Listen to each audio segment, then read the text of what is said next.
I'm good. How are you? Ah, this is George's sister. We are Yep. GLA.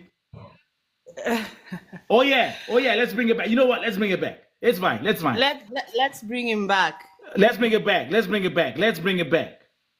We I'm are here with my GLA. dad as well. Oh, nice. Hi, Dad. Oh, good. How are you? Horo Thank aku God. mambo.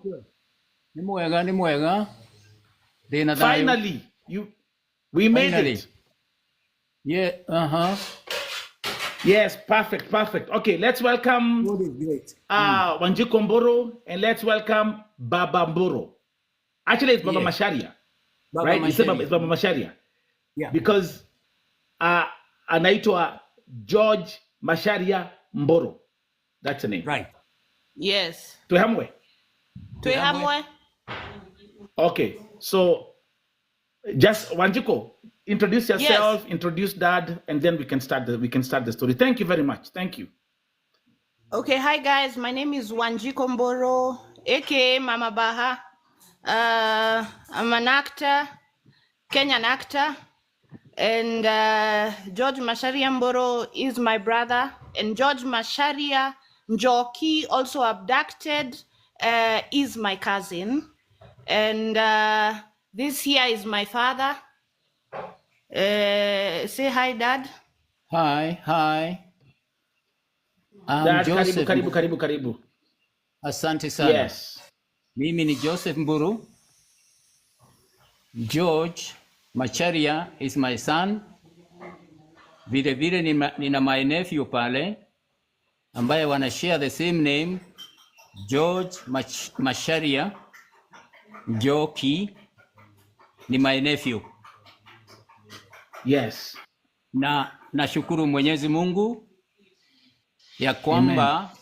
kuna maneno ya kwamba yuko hai hata baada ya kuwa nje bila kumusikia for more than 10 years. Nashukuru Mwenyezi Mungu kwa hiyo. Na vile nashukuru Mwenyezi Mungu maana atamulete saa hii. Yes. Atamulete. Yeah. Yes. Na nashukuru Mwenyezi Mungu kwa hiyo. Yeah. Ongea. Eh? Tulikuwa hapa na Wangoi last night. Atumiss Jalala. Tulikuwa na Wangoi hapa jana usiku. Yeah. Declare. Sorry, I really had a long day yesterday. I understand that. It's fine. It's all good. And then we had an interview with Dad. We've just finished an interview with Lingugi. Okay. So yeah, we had to be here in the morning. So I really slept and I was out. No problem. I understand. Yeah, but we are together. We are very much together. Yes. And I am sure Grace, my sister, was able to just convey the same message to guys out there. Absolutely. Yeah. Well, Wanjiko, first of all, I'm actually very happy to have you now with your dad, Baba. Yes. Masharia. Yes. George has been in Somalia since 2014. Yeah, George and Masha. George and Masha, they've been both in Somalia since 2014. Right. Tell us, how has it been? How has these 10 years been for the family? I don't know what I can say because nothing prepares you for this. You just see as if it's a movie. Yeah. What you see out there, you really don't expect it will be happening to you. You don't expect. So it's been quite a journey. The first 1 year was overwhelming. And then now cut to this year when we receive now the call, the proof of life, because before then we didn't have any proof of life. So right. We have no closure. You're just hoping against hope. And it gets to a Yes. point where you have voices, different people telling you different things, selling you false hope. So it's something I don't know what I can say, because there's not anywhere you can go and find like a anonymous abductors group, you know, where you can go and give each other morale, or you know where to go for counseling or whatever. You know, this is a journey that we have walked alone, because from the word That's go, right. the government told us to keep quiet. So we have nowhere. Why? How do you, yeah, we are like a bottle just filled with pressure. You know, one day it's gonna blow up. So, but yeah, So the 10 years has been a whole thing. you're saying the government told you to keep quiet. Can you elaborate on that part? Yeah, well, initially, you know, we had to go through the chain of command, so to speak. You know, from your police station, then you go to the different offices in government. And everywhere we went and shared our story and said who was involved, the employer and everything, the government would always tell us to keep quiet about this story, because I don't know if it is for their security, is it for our security? We were never told. All we were told to do is keep quiet. And we did Wow. keep quiet up till 2021, when I said enough is enough. And I had a mandamano, and I went on social media and I just started this conversation. So, Wanjiko, so Yes. you kept the family, you had to keep quiet for 7 good years. You kept Yeah. quiet for 7 years. Yeah, 7 years, until it got to a point where I said, enough is enough. And a lot has been said and nothing has been done. Yeah. So it's just, it is what it is, man. This is where we are. Okay, so this is where we are. So what I'm gonna do is I'm gonna first of all, so to everyone who's watching, and maybe if you're not familiar with the case, talk about George Mburu, the images on the screen. George Mburu was abducted in 2014 by Al-Shabaab. Of course, you know who Al-Shabaab are. And since 2014, George Mashari Mburu has been in captivity. Okay, never spoke to the family until 2-3. Okay, let me use my time because I'm in America. I'm on Eastern time. Until 2 days ago, Wanjiko, you got a phone call. Yeah. It's Talk to us. Monday. That's Monday. So let me just give you a bit point of correction. First of all, so it is George and my cousin. So they were taken in 2014. There are two. Initially, yeah. So initially they were taken by a militia group, not Al-Shabaab yet. So they were taken by a militia group. This was a sort of business rivalry between the previous employer and the current employer at that time. So then they were asking for a ransom to the employer, never to the government, never to the family. They were asking for ransom to the employer. Because remember, it is a business. It was a business rivalry. At that time, it was $100 million for both of them. Georgie and Marsha.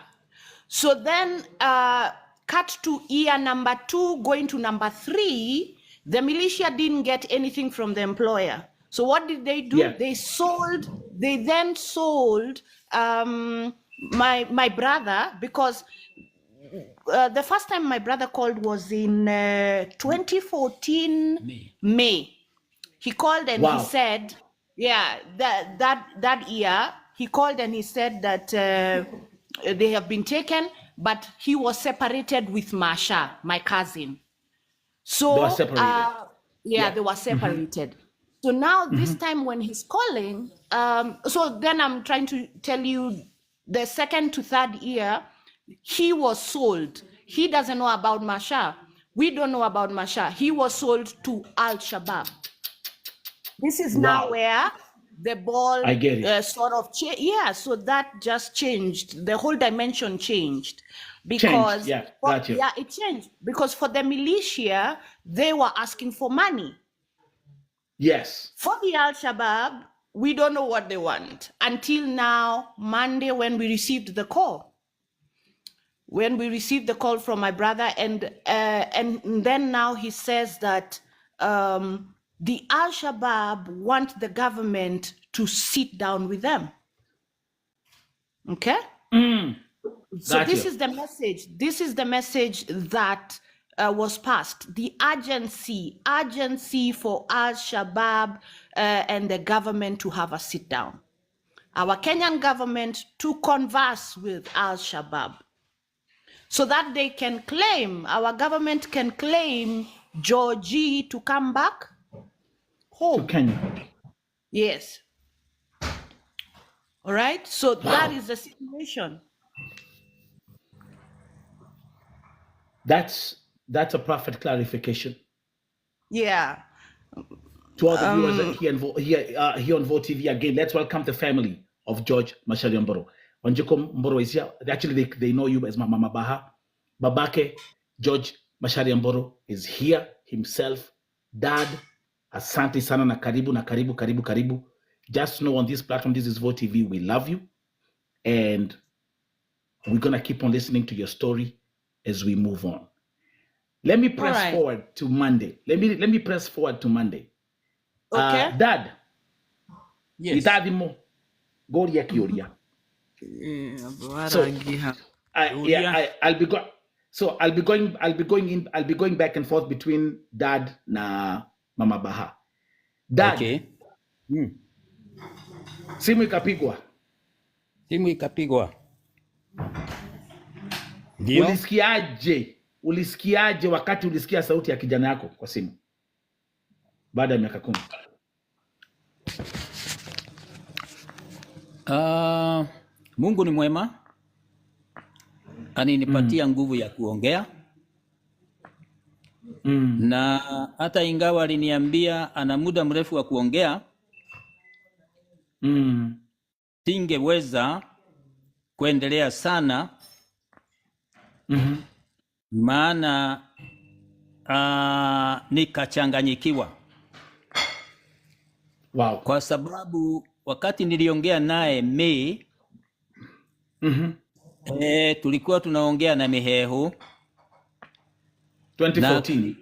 2014. Na akaniambia ya kwamba yeye amezidiwa na mambo ya diabetes, ugonjwa wa diabetes. Lakini wale ni wazuri, wanampatia madawa ya diabetes. Hata wakati tulikuwa tunaongea naye a week ago, alipatiwa kamashini ka kuangalia level ya sukari. Lakini yeye ni mfungwa, anakaa amefungwa mikono na miguu, akiwa tu peke yake. Kwa hivyo hata ndiposa akaweza kukubaliwa kuongea na mimi, ni kwa sababu alikuwa amegomea kula chakula, ndio apatiwe nafasi ya kuongea na familia yake. Sasa baada ya kufanya hivyo, basi walisympathize na yeye na wakampatia simu aniongeleshe. Lakini tulikuwa tunaongea, nilikuwa na shida hata kurecognize yeye sauti yake. Wow. Mpaka wakati niliinsist na nikamwambia hapana, ananiambia ni your son. Ni Mburu huyo. Wow. Aikuya na Gikuyu. Yeah.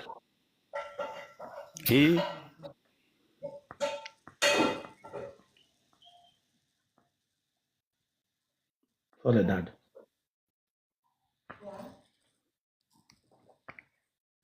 Pole.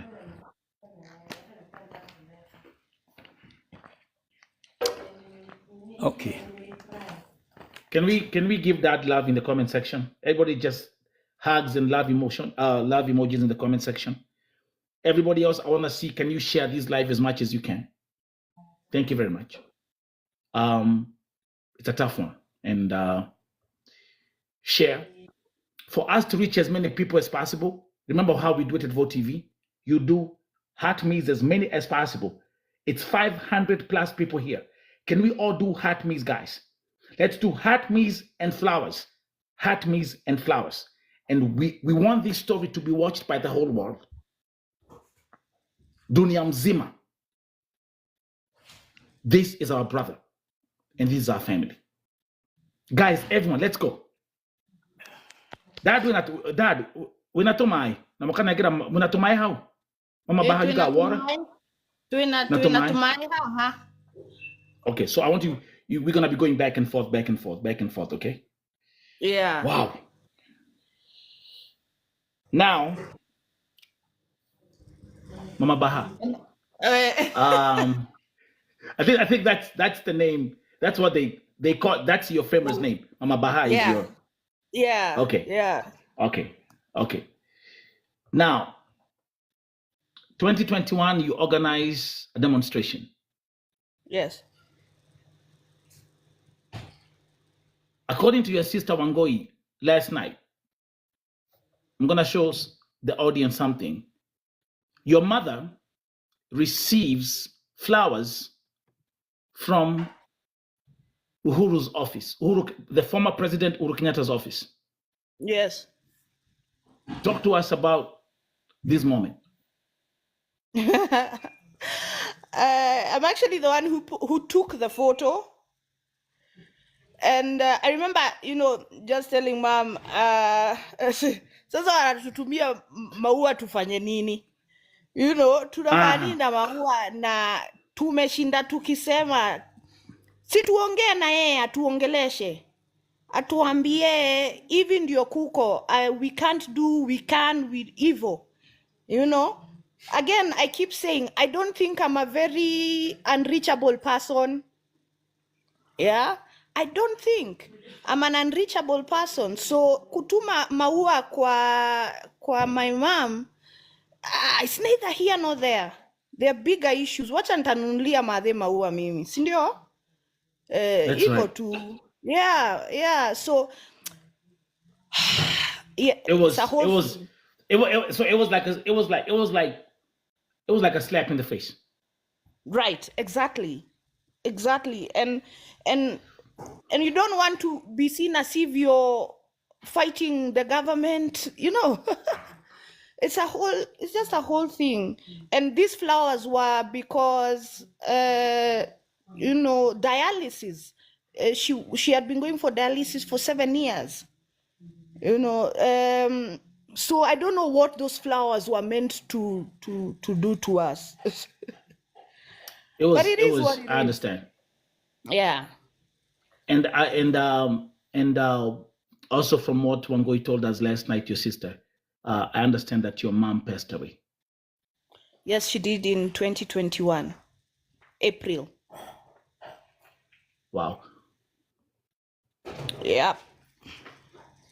So that is also information that we had to pass on to Georgie as well. To Georgie. Yep. And that's a conversation he had first with Dad, and he was asking Dad, ni nini lipumzisha mom? Then he says, Niki sukari, because he's also diabetic. Yeah, so Dad says it's kidney failure. But again, we thank God for strength, because he was able to just take it and say, yote ni ya Mungu. Yeah, so I don't know what he's going through even for him. Right now. I don't know. Right now. Yeah. Because I think I would be, hyped up on adrenaline. It hasn't sunk in. Yeah. So now the moment the adrenaline comes down, then what happens to him? I really don't know right now, and I would love for him to call, because he had said he would call now on Tuesday morning. And we have been really waiting for that call. But before even he calls, there's what he asked us to do. Yeah? There's what he asked us to do, which is to put it out there. What you're doing right now as Vote TV is what he asked us to do. Is to first say that he is alive. And then to go on all platforms and just say that he's alive, and for the government to put pressure on our government to have a That's right. conversation with Al-Shabaab, because guys, he wants to come home. Yes. He's desperate now. He's in a desperate situation, and he needs us to be his mouthpiece. I want That's to come right. home. Yeah. That's right. Al-Shabaab is That's saying they right. want to have a conversation with the government so that the government With the can claim government. you as a Kenyan. Yeah, the government can claim you as a Kenyan. Or should the government tell us where he should go and be claimed as? And then we go to that country. You know what I mean? That's right. I mean, I But was giving an example. Mama Baha. So, like here in the yes, US, they do prisoner swap. It's called a prisoner swap. So let's say, for example, like America and yeah, Russia, right? They say, hey, for yes, example, like now yes. Kenya, they can say, we're gonna give you 5 Al-Shabaab prisoners that we have under our custody, and then you give us. Spot on. Spot on. Spot on. That's Yeah. actually what we think they want. Yeah, that's what they think. We think they want, because you can't. I mean, how are you going to give Al-Shabaab money? They are not after your money. Do you get what I No. mean? They are not militia. Yeah, they are not militia or pirates. That's right. Yeah, That's right. That's yeah. right. So, and you see, for that to happen, it has to be government to government, isn't it? Government. Absolutely. So this one has to Government. be a negotiation between Yes. the Kenyan government and the Al-Shabaab. You know, let me tell you, Mama Right. Baha, there is no difference between George's story with what is happening between Israel and the Hamas, right? The same thing. They Right. say, hey, The same we thing. got hostages. Yeah. We got hostages in Gaza. You give us Yeah. the prisoners that you're having in your country. So it has to be Yeah. the Kenyan government and Al-Shabaab, and they negotiate this thing. Now, Yeah. I watched your video, Mama Baha. Mm. I watched, when Wangoi sent me your video, I watched it. Yeah. Right. First of all, let me say, thank you very much for recording that video, because that video really got the attention of the world. Yeah. And you mentioned, I want us to discuss 2 things. Number one, Mhm. George told you, I'm in a dark room in handcuffs and I'm shackled. I don't even know what day it is. Right. How did that make you feel? He doesn't even, he has lost track of time. He's lost track of time. I was really broken. Let me tell you, to be honest, and the kind of person I am an empath. So I carry feelings, and that's how I think then I become an Me too. actor. Because Hold on, give me a second, Wanjiko. Okay. Don't tell me Yeah. this is Vote TV family. This is Vote TV. Don't tell me to up somebody when I'm in the middle of talking to the sister. I have the sister and the father. So just hush for 2 seconds and let me finish this conversation.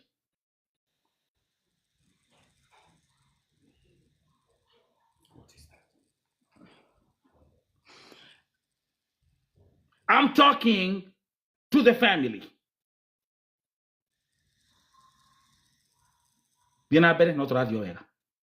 Okay, sawa. Look, so I'm telling you, to hear a human being, not even your own blood, in such a situation, if you wewe ni human, kuna vile utavunjika. Mimi ilinivunja. By the time I was making that video, was hours later when we were having this conversation, nilikuwa siko home. Ngama saa hivi vile bado siko home. Yeah. Nilikaa chini pale, nilikuwa, I was trembling, shaking. I couldn't have a conversation, and I need to talk to my brother because I don't know atapewa time ingine saa ngapi, you know. So it's not even about you. First listen to That's what right. you're being told. But I'm not in a position to, so I think I was autopilot. So by the time now I Yeah. was coming to make the video, I had processed, you know, word for word. I Jackie don't know. Martins, yeah, this is Mama Baha, the actress. Yes. Yeah. Yule It's actor me, wanafanana WhatsApp. ni yeye. Ni She's mimi here. Jackie. Ni mimi Mabaha. So anyway, Yeah. from that day sijalala. So hata jana ndio nimelala sasa for the first time. So hata nikiambiwa kuna nini vote hivi ina saa 6 usiku, in my mind I said okay, nikifika hiyo time fine. Juu usingizi sasa ndio imekuja. For 2 days I have been That's up. right. So Understand. just going through the process and trying to put myself in his shoes, Yes. And in the video he keeps saying, ukisikia imelia, jua imeuma. Imeuma. So mimi That's right. inauma. Mimi kwangu hiyo sichukulii hivi. Na I know my brother. It's a coded message. Yes. It's a coded message. Exactly. It's a coded message. So let us become people who are perceptive. Let's be in tune, and even for them that will not, I will be that now voice for my brother. So at the moment, Absolutely. I can't start feeling some type of way because I have so much work to do. You know what I mean? Yeah. So, but when he comes back is when now I'll start feeling and I am tired and anger, you know. That's right. Yeah. But for now, I'm on autopilot because he needs us right now. So it's not even about me. And the thing is, it's just not Georgie and Masha. There are so many other people. Since I did the video, man, the response. And I'm asking, how comes there's so many Kenyans in Somali? Like, what's the deal? What's the deal? Man, why are there so many Kenyans abducted in Somali? Wanjiko, we've been fighting this war in Somalia for over 5 decades, hypothetically speaking. Okay. Well, granted, now it's time to get angry. It's time to get angry. It's time to get angry. And the time for talking a lot, everything has been said. Nothing has been done. So wewe chukua ile unaweza, twende tupatane huko pale tunapatana. Yeah, and I'm grateful for you and your platform because you have taken it. It's like you've received the baton and you are going with it. So just passing it on. Just passing it on. Yeah, just pass on. Pass on. Yeah. And that's right. And one thing. Continue. Mama Baha. I was saying that there is one form of government that should not be underestimated. Yes. Ask the people. Yeah. Remember that. Yeah. Wananchi ndio serikali. Yeah. There is power. The people. In unity. Now, and I want to tell you, if there is one thing that God has done for your brother Mama Baha, and I was listening to the audio of him talking to your dad. Right. God has protected his sanity. To the point when he was talking to dad, he even said there is a part in the conversation where your dad says, "E vita napigana na my neighbor," and he even remembered his name. Imagine this is someone who has been abducted for 10 years. This is someone who's probably for 10 years. He's diabetic. Yeah. And he remembers all these details crystal clear. God has protected his sanity. Because kama ni mtu mwingine, people, they go cuckoo. Yes. I'm telling you, it can only be God. And the next phase, because there is a reason why God has preserved him. And you know, whatever God does, he does so that he is glorified. He is glorified. So I'm telling you what is going to happen in Somali. They will not believe. Yeah? That's right. Watakuwa akisema heri sijui nini na nini. Because there is a reason that God has preserved Georgie. For 10 years. For 10 years. Mtu ako na diabetes. Wewe, think about it. Let's be realistic. Think about it. Even you with ukifungiwa kwa room one day na uko na Netflix and chill. Siku ya pili unatokaga unaenda kutafuta watu muongee. Isn't it? So this is a guy who everything has been stripped. Everything. Completely. And the only thing that he has or knows is the four walls. So one wall anaibandika shiko, ingine anabandika, ingine anabandika. Wow. Is that what he meant? Is that what he meant when he told you that he was talking? Yes. He's talking to the walls. That's basically what he was telling you. Because he told you that. Yeah, because I asked him, first of all, I would not have expected, there's such a difference with this Georgie of now and the Georgie that called 2014. Yeah, there's such a huge difference. The 2014 Georgie who called was very, he was very timid and he was whispering and all that. This other Georgie is very confident. So for a moment there, I was confused. I was like, I must be talking to another person. This is impersonation, because first of all, wow. I would not have expected. He had so much strength, sober-minded. Tunaongea ni kama ako hapa Mombasa. Like he has not even been gone. Wow. Ni Kajijo. Namuuliza Kajijo gani, anasema kwani wewe umenisahau maze? So for and this is someone that you haven't spoken to him for 10 years. 10 years. And he's like, hey. Yeah. And niliekwa doubt na shetani. Niliekwa doubt hapo na shindo. Usi bradhangu. Because what you'd expect is someone broken, is someone stammering. Yes. Absolutely. Hearing fear weak. In his voice. Yeah, weak. Yeah, trembling. Yeah. All that. Now but he's just like, now you're the weak one. Yo, what's up? Yeah, like you're the one who's shaking. You guys, listen, you got weak. I sat down. I couldn't walk. Dude, I couldn't walk. I can imagine. It's like he's telling me, wacha ujinga, wacha utoi maze. It was me at It can only be God. And for this far that he has brought him, he will see him through this season. And 1,000 days before God is 1 day to him. So I was just even telling my dad, Juicy, si tunaona ni 10 years.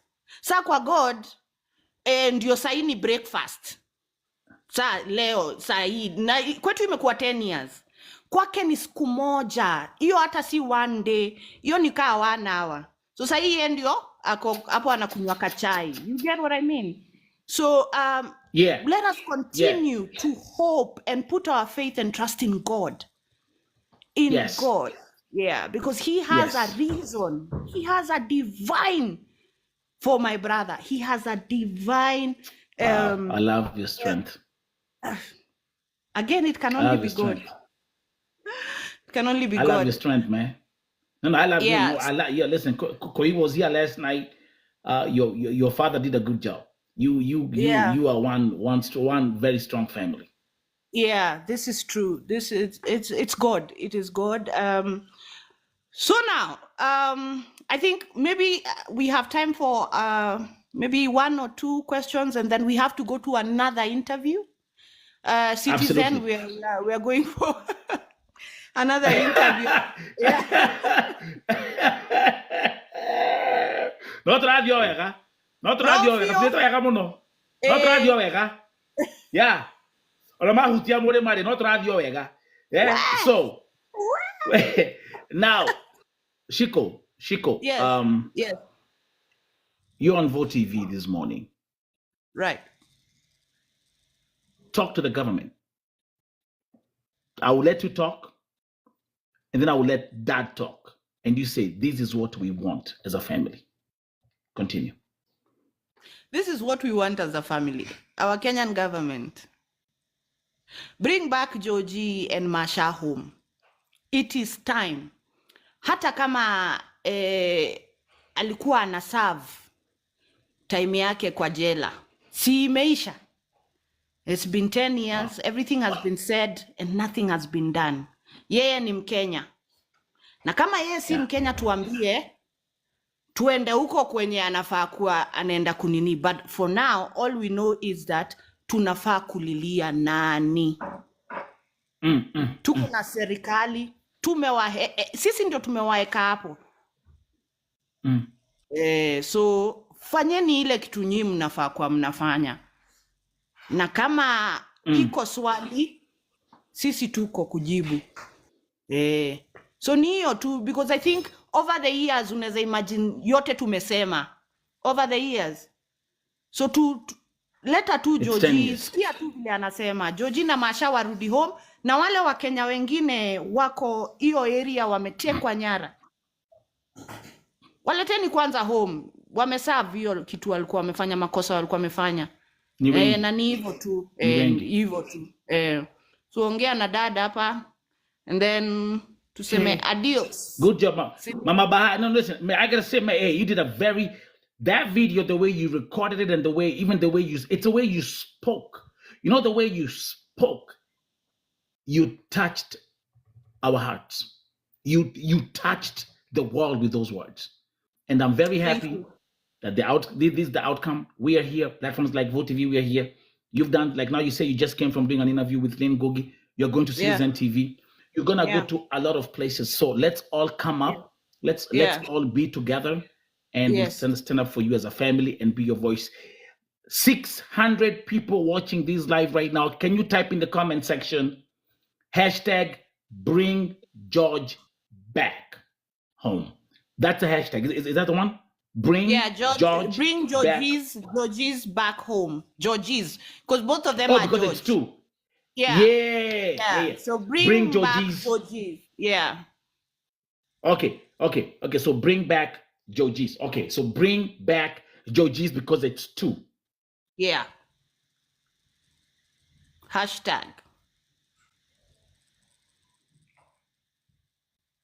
One second. Hi. Yeah. So you will talk to Dad? Yeah, I will. My phone is ringing, but yeah, I can see you're frozen. Okay, guys, so let me take over from the host a bit as we wait for him to come back online. So for those of you who are joining us right now, my name is Wanjiko Mburu from Kenya. I'm an actor, aka Mama Baha. And we are talking about joining us right now. My name is Wanjiko Mburu from Kenya. I'm an actor, aka Mama Baha. And we are talking about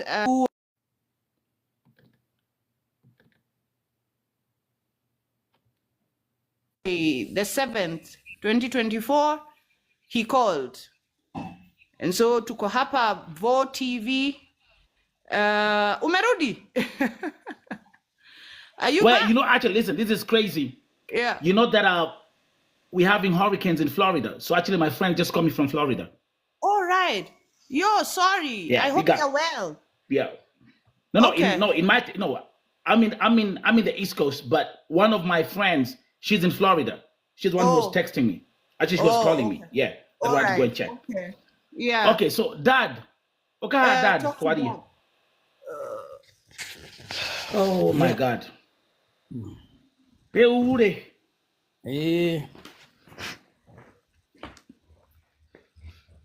Serikali utaiambia nini, Dad?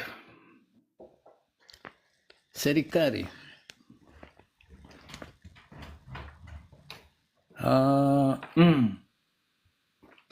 sitai kusema wamenyamaza hiyo muda yote.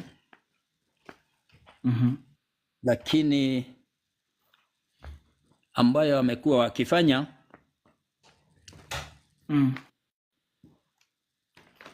basi kuanzia wakati huu wanatakiwa wafanye zaidi na kulingana na vile wale wako pale George Macharia Mburu, George Macharia Joki, na wengine vile vile ambao wako pale, maana sio hawa tu, ni wengi. Ni wakati wa serikali iwarudishe nyumbani. Ni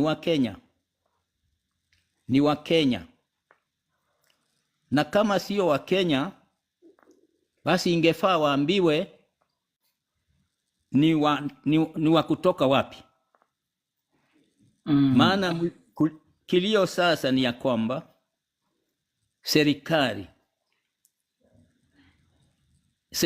ya Kenya iwafikirie wa Kenya ambao ni wana Kenya ambao wako Somalia, wawarudishe nyumbani.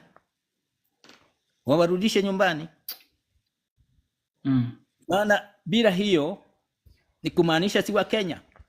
Na sijui kama umesikia ukifuata hiyo vile tuliongea na yeye. Yeah. Ana indicate ya kwamba serikali ya Kenya haijui kuna wa Kenya kule. And yet tumekuwa na hawa tukiongea juu ya nani? Yeah. Unaona sasa? So sasa maombi yangu ni ya kwamba wajishughulishe, waongea na wale ambao wamewazuia hii muda yote, alafu wasikizane, warudishe wa Kenya nyumbani. Sio George peke yake, kuna wengi ambao wako pale wanaumia. And yet serikali imenyamaza. Kwa sababu gani? Ikiwa wale si wa Kenya, basi waambie ni kina nani, ndio waelekee kule walilie serikali yao. Kama serikali ya Kenya si watu wao, si wana wao. Mimi sina mengi, ni hayo tu, na wakati umewajia kwa serikali isikize kilio cha watoto yake. Mzazi hatupi mtoto, awe ni mwizi, awe ni mkora wa aina gani, muuaji, mzazi anabaki kuwa mzazi.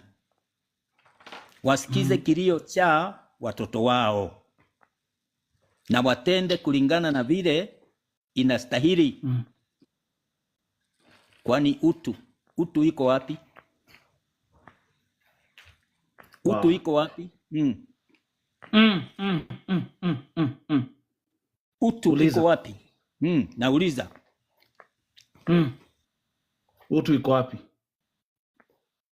Mungu atusaidie. Unajua tulikuwa na msichana wako jana usiku pia. Wangui alikuwa hapa jana usiku na aliongea na uchungu sana. Sana. Na akasema serikali iko very busy na mambo zingine, mnasahau watoka kina my brother. She was in so much pain. Kwa hivyo hopefully watasikia round hii na hata nyamaza. And Access Vote TV, we wish you all the best. Najua mko suppose kuna mali munaenda, sitaki mnataka, simesema mnaenda Citizen, sitaki mchelewe. And just know Mama Baha, Dad, we love you, and you just stay in touch na muni update about everything, yeah? Asante, tumeshukuru kwa kutupokea na kutusikiza, na natumai ya kwamba hii kazi ambayo unafanya itazaa matunda, maana Mungu yuko. Asante dad. Amen. Na Mungu awabariki sana. Asante. Ngai kurathime na mugia na mahinda mega. Yeah. Na kazi iendelee. You'll update me, Mabaha. Moral poa. Haya guys. Haya. Well tukiendeleanga. Welcome, guys. That's the family. She called Dad as we continue more guests waiting.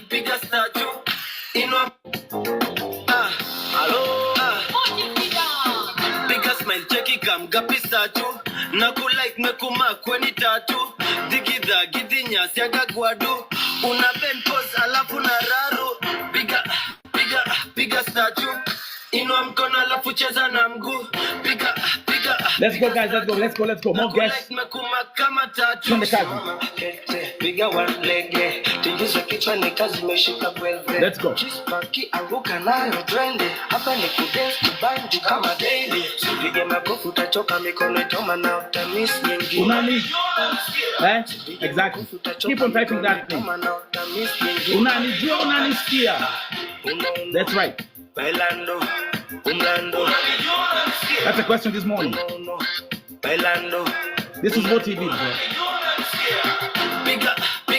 Bigger statue. So let me first of all mention one thing, and I love seeing this with my people.